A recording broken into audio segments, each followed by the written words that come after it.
but it was you and your books. I'm a huge critic of Alex Jones for him covering up all of the Zionist info that's in this book. And I was so happy to see you actually mentioning him by name a few times in here. And then I just want to read two sentences from your book here, and then I'll let you respond. It says, the ultra-Zionist attack on Jones was a particularly bizarre on the face of it because the Jones associate they mention, Paul Joseph Watson, rails against the impact of Islam, but has argued against any suggestion of a, quote, Jayish plot.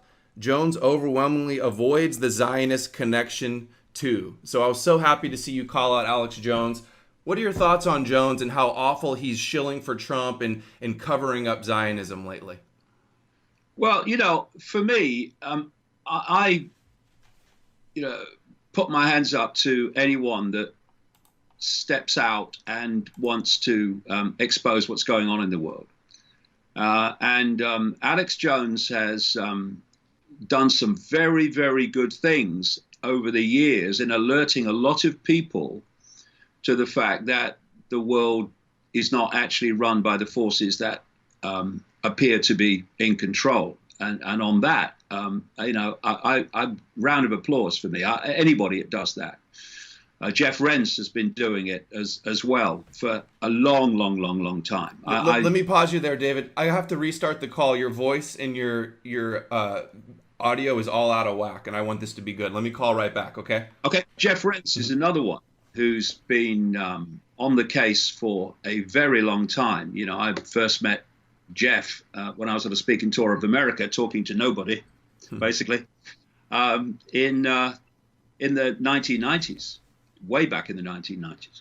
So I say round of applause to anyone that's made a contribution to people seeing that the world is not run by the people that appear to be running it. But I would just say that I find it sad that Alex went down the road of Donald Trump. First of all, because I think it's the role of the alternative media to expose how the system is rigged and not to jump on the bandwagon of or get behind a particular politician, especially someone running for the presidency.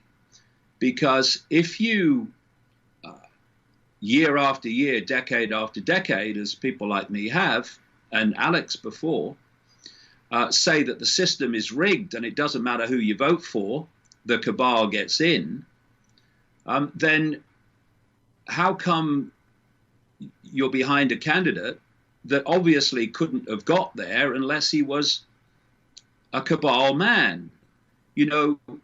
When you think, Adam, that Hillary Clinton got the nomination for the 2016 election because the hierarchy of the Democratic Party, clearly shown from WikiLeaks documents, basically shafted Bernie Sanders.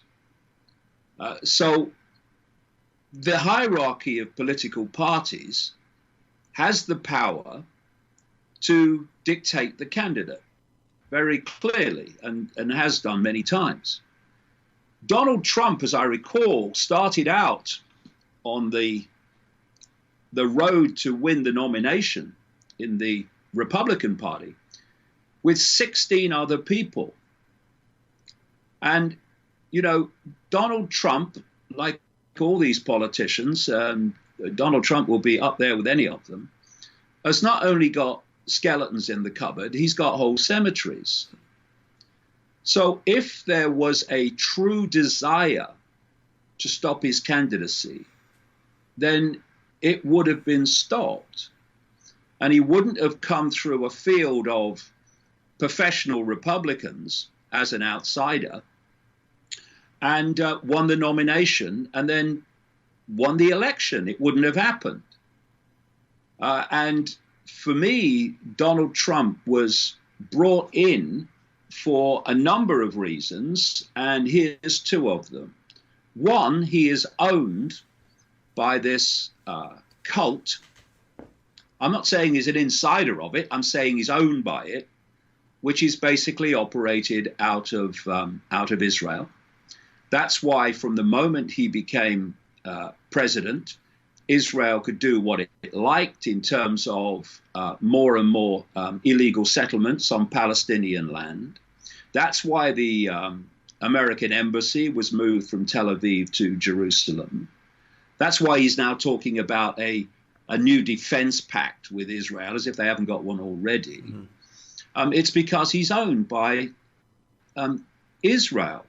And you look at two Trump employees, a bankruptcy lawyer, David Friedman, ultra Zionist. He becomes U.S. ambassador to Israel, actually Israel's ambassador to Israel, if the truth be told. Then you've got Greenblatt, who said he's now stepping down as his international negotiator of the deal with the Palestinians they want to scam them with. You look at his Treasury Secretary running the economy, and that's Steve Mnuchin, ultra-Zionist. And so he's owned by Israel.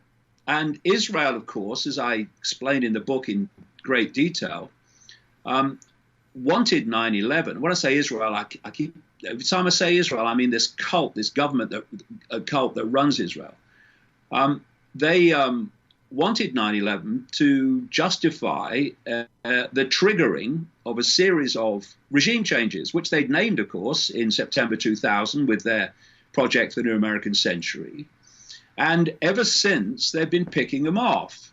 So Bush and Blair pick off Afghanistan and then Iraq. And by the way, Ehud Barak, former prime minister of Israel and head of military intelligence, within no time, on the morning of 9/11, was on the BBC pointing the finger at Afghanistan and Osama bin Laden. Problem, reaction, solution. With problem, reaction, solution, you've got to get your villain in early, your fake villain in early, so that then dominates who did it from then on.